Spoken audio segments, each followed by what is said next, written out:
sit around sometimes for like maybe 10-15 minutes trying to catch one of the dinosaurs or mammals making a sound, and miraculously I got two in the same spot and I managed to catch it on film. It was just so cool. But yes guys, welcome back to the channel. My name's Hiysta. Thank you for coming along today. Here we are back speed building in Prehistoric Kingdom, and I've been kind of waiting to get back into this side of the game. I've been doing some videos covering the game itself, showcasing the dinosaurs and giving a few opinions on it as well, but I'm really happy to get back to what I really like doing the most, and that's building in the game. But as well, just before I do that, I just want to say a massive thank you to everyone that's currently subscribed to the channel and come along. Thank you so much for your support. It means a hell of a lot to me. I never thought I'd reach this milestone of 1k subscribers and above, but thank you so much for that. It means so much, and it's given me such this huge jump in motivation to keep on doing this and making content for you guys to enjoy. Now, what you see in front of you is a kind of habitat build for the Iguanodons, and I really wanted to build this kind of exposure outworld of a cage where the guests would be able to walk down and kind of see inside and get very close to the dinosaurs. Now, building this, I realised it was probably more suitable for carnivores, but I thought at the same time, I thought it looked pretty cool, and it would be nice for the guests to have that in the openness and get out there and almost in a touching distance. And you will see later on in the distance that I made it more versatile, where you can actually see the dinosaurs even better than I was anticipating to make them viewable in the habitat. Now, you would have also seen me kind of do one side and then copy it over, but because it wasn't very straight, what I actually had to do was to kind of redo it, which you'd not seen. I didn't even record that bit. I had to kind of redo it. I'd done one sort of segment, copied it over, but I made it like identical, so that when I did copy it over, instead of me rotating it round, I just dragged it to the side. I don't know what I was thinking. I dragged it to the side, I rotated it, and it was back to front. But yeah, I managed to get there in the end. So now, with the colour of the building as well, I went for this, because we're in a Spanish map, I wanted to keep a bit of Spanish colour and the vibe in there, just a little bit, but also try and keep it with the modern builds that I tend to do with the style of the structures and that. But I like this colour a lot. I think it's a very warming colour. It's a very subtle colour, and it kind of gives that kind of Spanish feeling where they use that kind of very dark brown colours, or the light browns as well, that you see a lot on the tarmacs, on the roadworks in Spain. And I just felt it had a nice little touch, and it gave it almost like a clay look, although it was meant to be a modernish clay look. I really felt like it gave it a lot more character than just having these kind of giant white plaster walls. Moving on to the interior. Now, I wanted to build a waterfall, and again, I was winging it here, so I wasn't too sure what I was going to design, but I wanted to keep it in the corner like as a triangle. And then I thought to myself, I want to put some foliage in there, make it look a little bit pretty, get some wildlife going on, nature, get some nature-ish stuff going on, oh my god, and just try to make it look a little bit more fresh inside. And again, as you can see, because it's very hard to use the water tool, the brush, and use like a segment of water in different locations or different heights, I use again the plaster walls, and then I change them to a bluish colour, and it kind of works. It's not the best, but it does kind of give a little bit of effect to the water. It's probably better if I lower down the blue, make it a little bit more darker so it looks more natural, but again, the videos I've kind of done that now, but I can go back to that and probably adjust that later. I learned from a few episodes ago as well that when you're placing down the water special effects, that it's very important not to have them sticking out the wall, because sometimes when you place them down, it's almost a no return. So you could drop them down and you cannot grab them, you cannot move them, and once they're down, they're done. So this time I made sure it was nicely lined up and fitted very well. Now, you would have also saw me put in some blue lights as well above the waterfall, just to give it that really nice calming feeling, and then I put the red light above the entrance into the case to give you that danger feeling, that you felt like you was going somewhere where you kind of shouldn't, like a restricted area. And I felt that really kind of encouraged the kind of danger vibe of going out there. But as you walk out there, there are iguanodons out there, not T-Rexes or anything like that. But again, they're a majestic animal, and I think it'd be a really good thing to get that close to them and see them in their habitat eating. And yes, they do poo on the mountain as well, right next to their food. Bad idea, I know, but they do it. And yeah, just thought it'd be really nice to get that cool vibe going on. Now currently I'm adding some detail into the roofs. I always get a little bit finicky with this because there are some buildings, and again, if you go into buildings or places that you look into, even whether it's a restaurant, it could be like a shopping mall or something like that, just take a look around on the ceilings inside of the shops in the shopping mall. You're going to find some ceilings that have got completely clean ceilings, nothing on them, and then you'll find the ceilings that have everything exposed. So you're talking the aircon units, the wiring, the light holds, everything like that can be exposed. And I kind of like that sometimes when you're building in the game, because it gives you a bit of detail. And there'll be a few scenes where you'll see where we do the cinematics where we walk through, and I've got like a couple of planters, benches, and just the plain walls. And although that could probably work in a certain environment with that kind of clean, natural look and just that very simple design, it looks very naked to me, and it looks like it's missing a bit of detail. But again, it's kind of, there has to be a balance. I don't want to overdo it with that and put too much of that inside of the build. Now, again, when I came outside, again, this was all kind of just winging it. I had a semi-plan in my mind of the design I wanted to do, but it just kind of, I get a little small idea, I see a few images, and I think, where am I going to take it next? And I wanted this kind of pathway that led you up to the building, because now we've moved the building onto a higher perch. I needed this kind of majestic walkway, and on the first flat line that I sort of moved, I'd done it manually, so the angle was probably something like, I don't know, 7, 8, maybe 9 degrees, and it wasn't a fixed ratio that I could use to obviously keep everything right. And so the first one was a little bit wonky, and then when I came down and started to move some of the stones, they didn't line up properly, and I was thinking, why is it doing that? And then I realised, rewatching that clip, that I realised why, and that's exactly why. But with these little challenges and the modular pieces, you can kind of work around it, you can kind of get past it, and it works out all right, to be honest. There was also a moment as well when I was recording and I highlighted the whole time building, and I deleted it, and I was like, where's my building gone? It's just completely vanished, and it just disappeared. But the magical redo or undo button is there now, and it works, and it brought everything back, thankfully.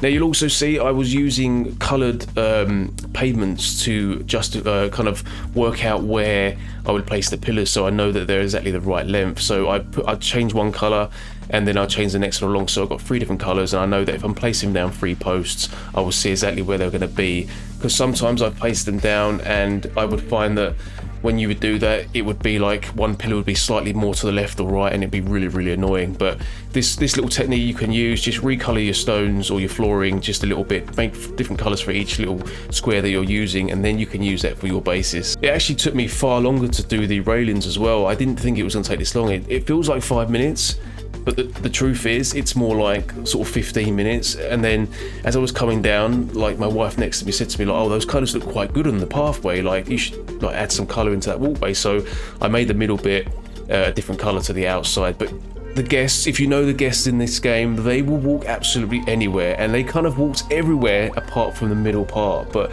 again, the path's there to use, they can use whatever part they want.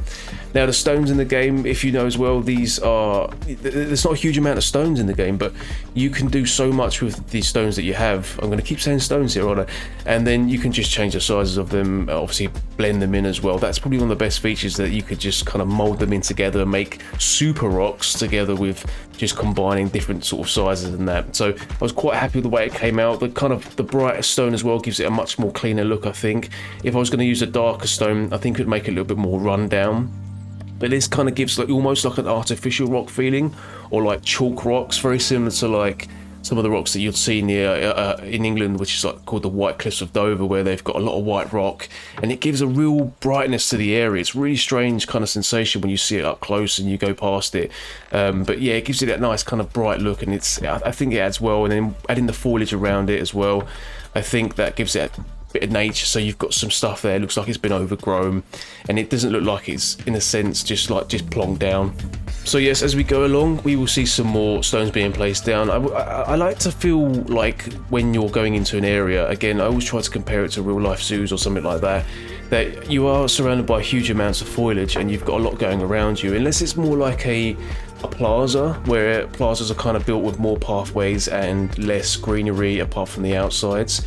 I think if you're going to keep a more natural built area, then the trees and that in the background surrounding certain areas, kind of the unused land, if you fill it with the trees, it can give you a really nice sensation that it's kind of been like, it's been there for a while, but also it's like naturally grown around, and it just gives you that nice kind of like earthy vibe to it. The pond as well, you'll see I was building in the pond, and I always like to put like little ponds and lakes around. I think it changes up the whole entire environment. And then I placed down these small stones, and I was thinking they don't look very good, and I eventually changed them down like later on into the video as well. I would say as well that you almost get lost sometimes in trying to place down your stones and your foliage, and you get sucked into this environment where you end up making all these stones and things, and you don't realize how many items you're using, how many you've placed. But as long as it all looks natural and comes together, I think it doesn't matter how many you use or how long it takes. It's just, you know when you look at it and you know when it feels it's pretty decent, and that you know that if you was to see it in the real life, it would look pretty realistic as well. Again, so we are going back inside the building now. Again, this is the thing I do. I go outside, I come back in, I go outside, and I'm all over the place sometimes. But I wanted to add some kind of neon lights on the inside around the glass window and above. It gives it this kind of weird cyberpunk feeling, and I really do like sort of retro neon lights, and I've done it in another build in one of my previous series on this game, and I do like it. I know it's not to everyone's taste, but I do like that little touch in there where you've got a bit of retroness, and those lights kind of do add a bit of futuristic vibe to it as well. Now again, I'm adding some more details here by the toilets. I wasn't too sure what to do. I always like to put the toilets in a staff room by the side. Again, there's nothing behind the walls, it just gives you that feeling there's something there. It gives you a little bit more going on inside the building. And then I added in some like gas pipes or water pipes, you can choose which one you want to think they are. And then I was to use the stones again as a little kind of area where you can sit down by the windows. But again, I should probably change those stones because they're exactly the same colour as the pillars that take the entrance to the outworld for you to go and view the dinosaurs. So I will probably change those as well. And you'll also see I'll place down some vents, which I had a problem here because they were so close to the wall or the mirror that when I went to try and select them again, I couldn't do it. So I had to move the glass away and then do it again. Now going outside into the habitat, we have the nursery. Then I'm sort of used they got a new nursery in the game, so it's got a much smaller version. The other one's like majestic, it's huge, it's like the most daunting building in the whole entire game, but they've done a smaller version which is fantastic, and I thought it was a really good size to kind of add into it. But what I will do as well, I really like to change it up. I want to create some new kind of nurseries, so we've got different things going on around the park. So just rounding up the video now before we come to the cinematics. I don't usually talk this long, I can't believe I have done, that's mind-blowing. But I have an entrance build. I built an entrance, but I'm not very keen on it, and I'm going to show you at the end of the video, and I need your opinions whether I should go with it or we should change it to something more grand. I'm thinking we've got a dinosaur park and we really need to kind of give it that majestic feeling, and the entrance that I built, it almost feels like I created a very small zoo entrance, and you've got dinosaurs here. Like, this is a dinosaur park, not your local zoo, and I feel your entrance is the most grandest point of when you're coming in. You know, you want to be welcomed by this massive building or massive structure, and you're thinking, right, I know I'm in a dinosaur park. Just two more things, I promise. I need a park name, so I'd love it if you guys would come up with a name. We'll have a vote on it. I'll put it in the community tab, see what it gets the most votes, and then we'll go with that. And also, I need a decision on the next dinosaur to come into this park. So we have the Iguanodon, and I don't care whether it's a really small one or a giant carnivore. It's up to you guys. Let me know down below and we'll see what happens. Right, enjoy the cinematics, and I'll catch you very shortly.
So I hope you enjoyed the cinematics there, guys. I kind of put a little bit more effort into it this time. I gave you a lot more to see, gave you some variations, daytime, nighttime, and kind of a live sound for the dinosaurs inside the habitat, which gives you that kind of real, I don't know what it is, like a real kind of like natural feeling where you feel like they're actually alive and you're close to them as well.